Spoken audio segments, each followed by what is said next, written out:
C'est mon ami Eric qui m'a fait découvrir le monde des contes. Ou plutôt qui me l'a fait redécouvrir. Parce que comme tout le monde, quand j'étais enfant, on me racontait des histoires.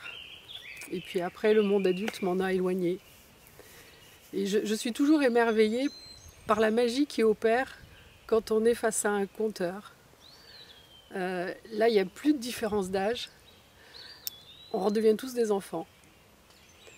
Et j'ai toujours le sentiment, à ce moment-là, qu'on ouvre une parenthèse et que le temps est suspendu. Bonjour, bienvenue. On est content de vous accueillir. Alors là, il faut que je vous la présente tout de suite parce que c'est elle qui va... Voilà, et c'est la full tote. Elle s'appelle Ventelle. Elle est contente. Elle m'a dit qu'elle était contente.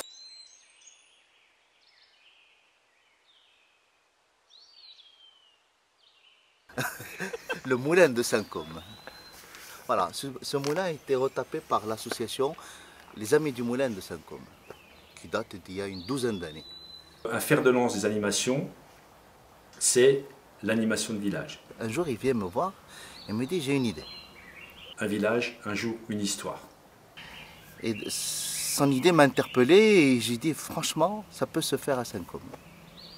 Donc après réflexion, il me demande est-ce qu'on peut demander à la mairie ou on pourra organiser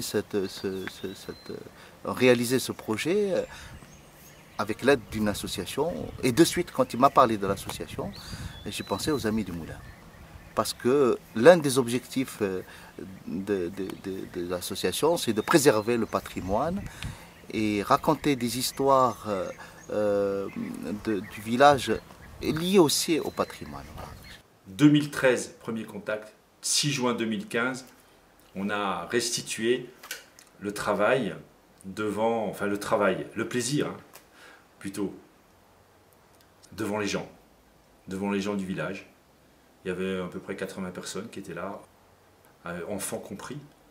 On a raconté, là, l'histoire, la véritable histoire du moulin de Saint-Côme. Ça a été le départ. Parce que ça a été le départ, en fait, de cette association, les histoires de. J'aime raconter des histoires. Je me rends compte que j'aime raconter des histoires. Ça me fait plaisir, c'est-à-dire je prends du plaisir et j'ai envie de le faire. J'ai du trac, mais c'est un trac qui est plutôt positif. Elle vient de me le dire, elle me dit, surtout, t'oublie pas de leur faire lire la phrase. Tous les mois, on change de phrase. Je dis on parce que c'est avec mon fils Paul aussi, on fait ça. On cherche un petit peu. Et voilà celle que j'ai entendue à la radio. Allez, on se concentre. Le logo. Alors, est-ce que le débat, c'était quoi?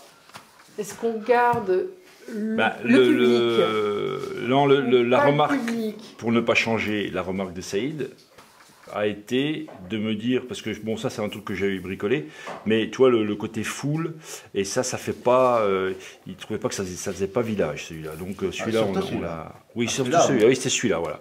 Moi je trouvais sympa quand même qu'il y ait du public. Ah ouais, après tu disais peut-être qu'on voit pas que c'est un public. C'est petit gugu, ça fait pas de mouche. Lequel? Celui-là? Oui, celui-là. Donc, la version colorée là?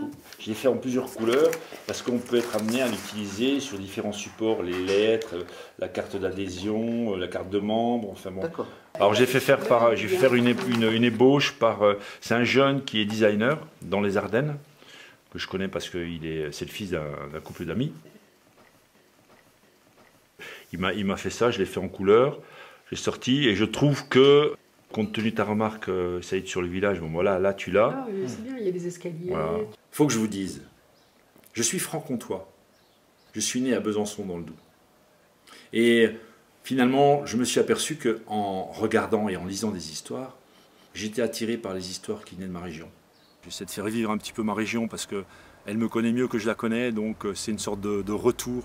Hein, tu m'as fait naître, mes racines sont là-bas en fait, et je m'aperçois que c'est toujours un lien sur les racines, les arbres, il y a plein d'histoires sur ça qui montrent que c'est quand même des choses qui sont importantes. Hein. Moi, j'ai pas eu de parents qui m'ont raconté des histoires, ils ont lu des histoires et très peu. Donc, j'ai pas eu de mère, de grand-mère qui m'a dit « Tiens, je vais te raconter un conte ». Non, j'ai lu. Et après, j'ai été écouté. Et c'est un peu grâce à Caravonnage et son festival de contes, Palabrage, C'est grâce à ce festival que je me suis immergé complètement dans les histoires. J'ai été écouter beaucoup de gens raconter. Quand j'ai dit de gens, ce sont des conteuses et des conteurs qui racontaient des histoires en apéro-conte, en soirée, un festival itinérant. Je découvrais et ça m'a vraiment intéressé. Je suis rentré dans cette association, car maintenant j'y suis toujours d'ailleurs. Et grâce à elle, j'ai fait mon premier stage. Un stage d'initiation à l'art de conter. Les histoires pour moi, et raconter l'histoire, c'est un rêve qui petit à petit devient comme une sorte de réalité. Voilà.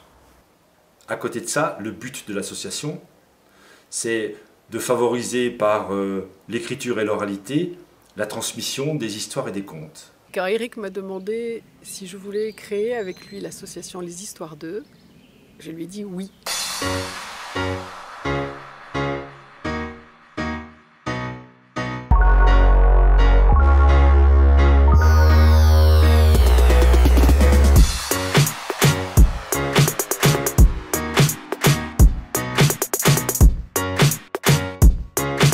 Ce qui me dérange, c'est qu'on est dans le désir de notre président.